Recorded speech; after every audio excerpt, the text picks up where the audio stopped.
moment, obviously. The second half? Yeah, I think the goal late in the first half is, the psychological blow. From our point of view, it was a poor goal to give away. Having done so well for 40 minutes, stifled them, frustrated them. Probably we had the better chances first half, to be honest, half chances. I don't think they had a shot.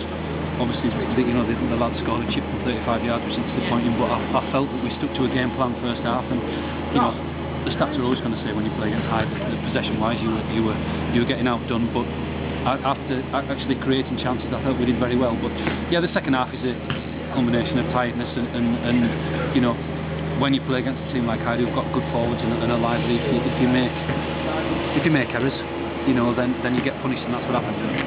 I feel really sorry for the players because I don't think their efforts deserve 4-0, but that's the scoreline they've got to accept and be man enough to take.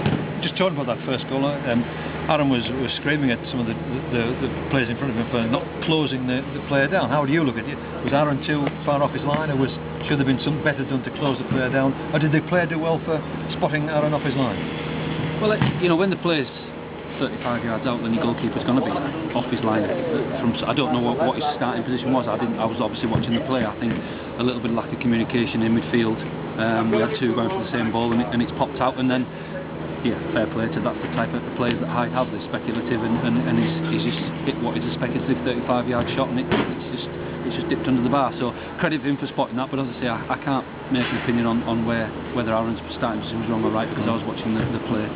Second goal really was the start of the downfall, really, when they made it 2-0. They seemed to get growing confidence, and the chances started to appear. Yeah, that's what Hyde do. They play football and they try and grind you down. And as I say, mentally possibly we tired after about 60, and then we started to chase the game a little bit. We lost our shape, and they were able to play through us a little bit easier. And then they picked us off. But again, I think there was a cross that came in a little bit too cheaply, and the centre forward has got in between two of our players, which shouldn't happen. Then there's a square ball from one of the defensive players, which again comes about from tiredness more than anything. And so if you look at the goals, I know any manager can look at goals and say there was a mistake there, or there was a mistake there, or was poor play there, but I think possibly a couple at least could have been cut out, and but as I say, going back to the first one, that was really the killer. Hyde well clear after that win now. Have we watched the Blue Square Premier Champions tonight? I think so, probably. Yeah, and I'm not saying that on the back of a 4-0. They've got good players, and they're very, very lively going forward. We thought they might always give us a chance defensively, which is what they did, because they overplay. But fair play to them. Let's hold our hands up and say that we were outdone by an excellent squad of young players. So let's hope that they go on the way they're playing, that they can go and win the league, and they deserve to. And a different type of game on Saturday, because we played one of the teams down the bottom, Hinkley, away.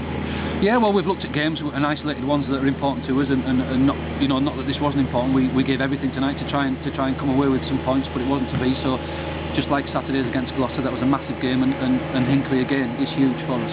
So we've got to dust them down, and then Thursday night in training we'll look for a game plan to go and take some points from Hinkley. Darren, thanks very much indeed.